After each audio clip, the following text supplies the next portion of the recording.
भगवान शिव ने हार गए एक कंजूस व्यक्ति से। दोस्तों, आपको एक कहानी के माध्यम से सुनाता हूं कि भगवान शिव ने कैसे हारे थे एक कंजूस व्यक्ति से। तो प्रिय दोस्तों, इस कहानी को पूरे अंत तक सुनिएगा तो आपको समझ में आएगा कि भगवान शिव ने कैसे हारे थे एक कंजूस व्यक्ति से। प्रिय दोस्तों, एक समय की बात है, किसी एक गांव में एक कंजूस व्यक्ति रहता था। वह इतना कंजूस था, इतना कंजूस था कि किसी को एक भी पैसा नहीं देता था। एक दिन की बात हुआ कि माघ शिवरात्रि का दिन आ गया। सभी लोग जा रहे थे गंगा स्नान करने के लिए। सब लोग कहने लगे, भैया चलिए गंगा स्नान करने के लिए। वह कंजूस व्यक्ति ने कहता है कि हम गंगा स्नान करने नहीं जाते हैं। कि चलिए भैया, गंगा स्नान करने से आपका जितने भी दुख तकलीफ है, कष्ट सब दूर हो जाता है। लेकिन वह कंजूस व्यक्ति इतना कंजूस था कि गंगा स्नान इसलिए नहीं करने जाता था कि वहां पर जाएंगे तो पंडा लोग कुछ रुपये हमको से मांग लेगा। वह गंगा स्नान करने के लिए नहीं जाता था। पत्नी ने कहने लगा, स्वामी जी सब लोग जा रहे हैं गंगा स्नान करने के लिए, तो आप भी जाइएगा गंगा स्नान करने के लिए, क्योंकि लोग कहते हैं कि गंगा स्नान करने से सारा कष्ट दूर हो जाता है। वह अपनी पत्नी के कहने पर मन में तो सोचा, चलो हम भी गंगा स्नान कर लेते हैं। लेकिन उसने सोचा कि जाएंगे तो पंडा तो भेंट ही जाएगा, और पंडा भेटेगा तो पैसा लेवे करेगा। वह क्या काम किया कि सुबह होने से पहले, ये अंधेरे था, कोई देखे नहीं, उसी समय यह घर से निकल गया। जाते जाते पहुंच गया गंगा किनार पर। मन में सोचने लगा कि ऐसा जगह ढूंढते हैं जहां पर कोई आदमी ना हो, जहां पर स्नान करेंगे। देखने लगा, गंगा के किनारे किनारे जाने लगा। गंगा के किनारे किनारे जा रहा था तो देखा कि सारे जगहों पर भीड़ है, क्योंकि शिवरात्रि का दिन था। जहां भी जाए तो भीड़ मिले। सोच रहा मन में कि कहीं भी आज खाली नहीं मिल रहा है, सगलों भीड़ मिल रहा है, सगलों पंडा मिल रहा है। जाते जाते जाते पहुंच गया शमशान घाट पर। वहां पर देखा कि एक भी आदमी यहाँ पर नहीं है शमशान घाट पर। सोचा कि चलो आज मैं यहीं पर गंगा स्नान कर लेंगे, कोई भेटेगा नहीं, पैसा लगेगा है नहीं। झटपट इधर उधर देखा और झटपट देखा कोई नहीं है। झटपट कपड़ा खोला और गंगा जी में हिल गया। जैसी डुबकी लगाता है, इधर भगवान शंकर सोच रहे हैं कि चलो इसको साथ आज कुछ मजाक कर लेते हैं।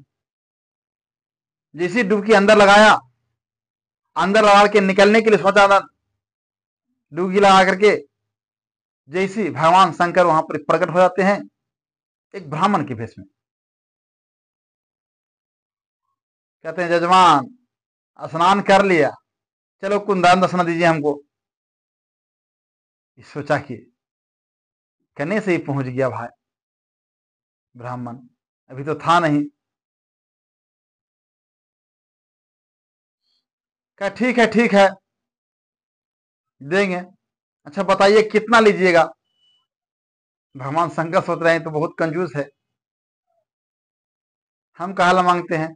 कहें भगवान शंकर की ठीक है, आपको जो देना है अपना इच्छा दे दीजिए, मैं क्या मांगे आपसे। क्या कि 1 पैसा दूंगा।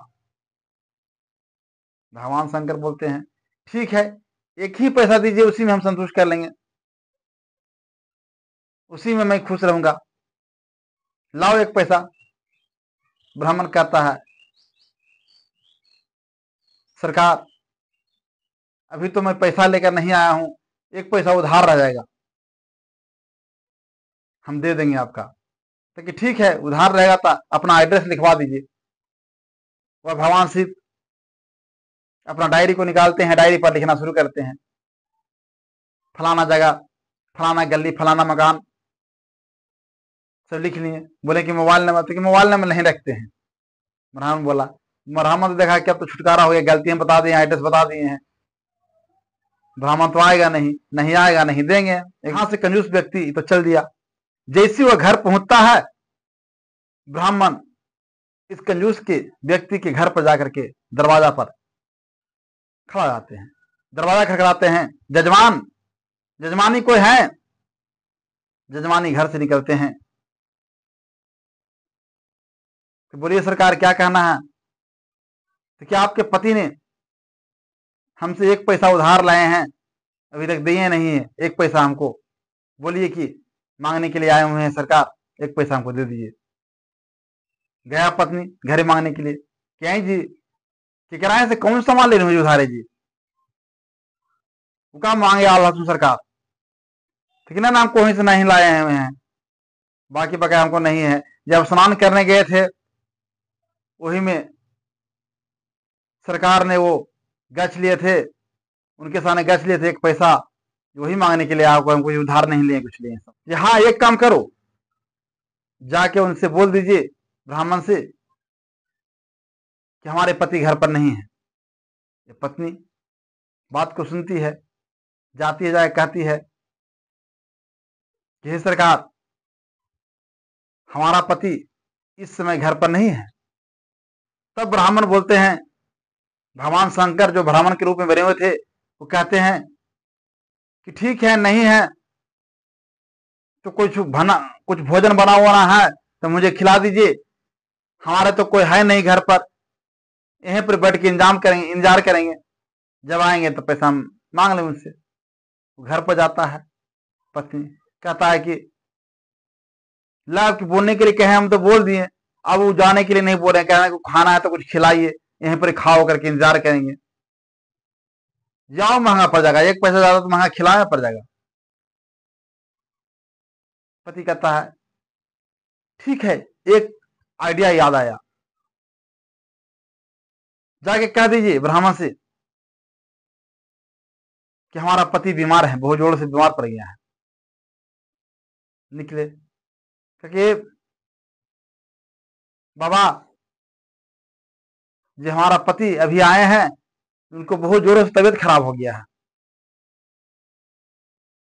जाइए बाद में आइएगा, बाद में आपका पैसा मिल जाएगा। शंकर भगवान कहते हैं कि मैं डॉक्टर हूं, मैं वैद्य भी हूं, बुलाइए अपना पति का, हम इलाज कर दूंगा। जाके कहती है कि हे स्वामी, वो कह रहे हैं ब्राह्मण कि हम डॉक्टर भी हैं, वैद्य भी हैं, जो रोग है जो बताइए, हम इलाज कर देंगे। सोचा कि कौची इलाज करेगा, एक तो उधर स्नान किए हैं, एक पैसा बाकी है, और दूसरा इलाज करेगा, उसका पैसा भी कितना लेगा कोई ठिकाना नहीं है। कह दीजिए कि हम उनसे इलाज नहीं कराएंगे। पत्नी कहती है कि अभी तो कह के आए हैं। तभी कहा कि हाँ एक आइडिया याद आ गया, जाइए आप जाकर के ब्राह्मण से बोल दीजिए कि हमारा पति मर गए। तो कहे कि नहीं स्वामी जी, ये कैसे बोलेंगे, आप जितना है कैसे हम कह देंगे कि हमारा पति मर जाएंगे, ये हमसे नहीं है, हमसे पाप ही नहीं होगा, ये बहुत बड़ा घोर पाप है, किसी जिंदा आदमी को मरा हुआ बताना ये बहुत बड़ा घोर पाप है एक पैसे के लिए। तो जाओ ना, एक पैसा बच जाएगा, ऐसे देने पड़ेगा ना। तो ठीक है कहते हैं, जाते हैं। तो कैसे नहीं बच जाओ, रोते हो जाओ इधर से कि हमारा पति मर गए, कैसे बीमार थे, तबीयत खराब हुआ, कैसे मर गए। रोते हो गई, बाहर निकलती है, कहते हे भगवान, हे ब्राह्मण देवता, क्या चीज हो गया हमारे पिताजी, क्या हो गया, हमारे पति का तबीयत खराब था, कैसे हुए अचानक हमारा पति का मृत्यु हो गया। ब्राह्मण कहते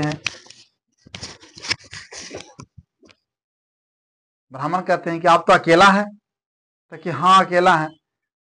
रो कह रही है कि अकेला है तो क्रियाक्रम कैसे होगा। ठीक है, अकेला है तो हम बुलाते हैं, गांव वाला के पुकारना शुरू कर दिया, गांव वाले लोग आइए आइए, जजमान का मृत्यु हो गया, जजमान का मृत्यु हो गया। सभी लोग गांव जुड़ जाते हैं। उसके बाद में कहने जाती है पत्नी कि देखो आपने कहे कि मरने के लिए समूचे गांव के आदमी भरे हुए हैं, फिर क्या देखिए ना, देखो चल गया, जो ब्राह्मण खा था चल गया, ताकि वही तो सबको बुला रहे हैं आदमी को, चल कैसे किए। अभी से भी जाके कह दीजिए कि हम जीतता हैं, कि चुपचाप रहो ना। वही मटियाए हुए रहा, उधर अर्थी उर्थी बन रहा था। अर्थी उर्थी बनने के बाद कहा कि ज्यादा देरी मत करो, इसको लाओ अर्थी पर बैठाओ, सजाओ अर्थी पर, ले चलो अर्थी को। उसको टांग करके गांव वाले लोग उसको लाता है। उसके बाद में अर्थी पर बांधना शुरू करता था। इसका पत्नी है जो बहुत रोना शुरू करता है कि हमारा पति नहीं मरे हैं, हमारा पति जिंदा है, जिंदा है। गांव वाले लोग कहें कि देखो तो बेचारी का पति का मरता ही इरादा कमजोर हो गया। मरा हुआ पति को कह रहे हैं कि हमारा पति जिंदा है, हमारा पति जिंदा है। सब औरत बानी उसको पकड़ रहा है। कहता है कि होता है, पति को मरने के बाद उसको अनबैलेंस खो जाता है, अनाप शनाप बगना शुरू हो जाता है। और मरा हुआ पति को कह रहा है कि जितना पति है, जितना पति है। पत्नी कहती है कि आपको विश्वास नहीं हो रहा है, हमारा पति जितना है। हम बात से कह रहे हैं, आपको समझ आप लोग को नहीं रहा है आ रहा, हमारा पति जिंदा है, हमारा पति नहीं मरे हैं। सब औरत वानी कहने लगा कि अपना होश हवास में अपना पति को खोने के बाद इसको सारा होश हवास खो गया है, इसलिए अनाथ वहां बक रहा है। इसको पकड़ो। सभी औरत मिलकर उसको पकड़ लेता है। उसके बाद अर्थी को वहां से उठा लेता है। तो पर भी ब्राह्मण कुछ नहीं बोल रहा है, चुपचाप पड़े हुए है। अब जा रहा है, जेते जेते जेते इसको लेकर चला गया शमशान घाट पर। शमशान घाट पर लकड़ी फकड़ी जोड़ना शुरू कर दिया। तो पर भी उस नहीं कर रहा है। यह पूरा सजा दिया, उस पर तेल फिर दिया लकड़ी पर, तो पर भी नहीं बोल रहा। भगवान कहते हैं, भगवान शिव कहते हैं कि अब अंतिम बारी है, अब सिर्फ सुनगाना है बाकी है। अभी कम से कम उठ जाओ और हमको दक्षिणा दे दो। तो पर भी उस नहीं करता है। अंत में आग लेके खड़ा होता है, आग धराने की बारी आता है, धराने के लिए कहता है, तो पर भी उस नहीं करता है। तब भगवान कहते हैं, जजमान उठो, मैं आपके कंजूसी से बहुत प्रसन्न हूं। जो आज मांगना चाहते हो मैं देने के लिए तैयार हूं। आज खुशी से मांगो, क्योंकि कंजूस तो देखा, बहुत सा कंजूस देखें, लेकिन आप जैसा कंजूस नहीं देखें, इसलिए आपके कंजूस से मैं बहुत खुश हूं। और वह उठता है, कहता है, हाथ जोड़ता है, कहता है, प्रभु आपसे मैं क्या मांगे, आपसे मैं यही मांगते हैं कि आप देना ही अगर चाहते हैं तो जो हमको ही 1 पैसा बकाया है उसको आप वसूल कर दीजिए, यही मैं आपसे मांगता हूं। भगवान शिव कहते हैं ओम अस्तु, कह के वहां से चले जाते हैं, अंतर ध्यान हो जाते हैं। दोस्तों, अगर यह कहानी आपको अच्छा लगे तो हमारे वीडियो को लाइक शेयर अवश्य करें। धन्यवाद।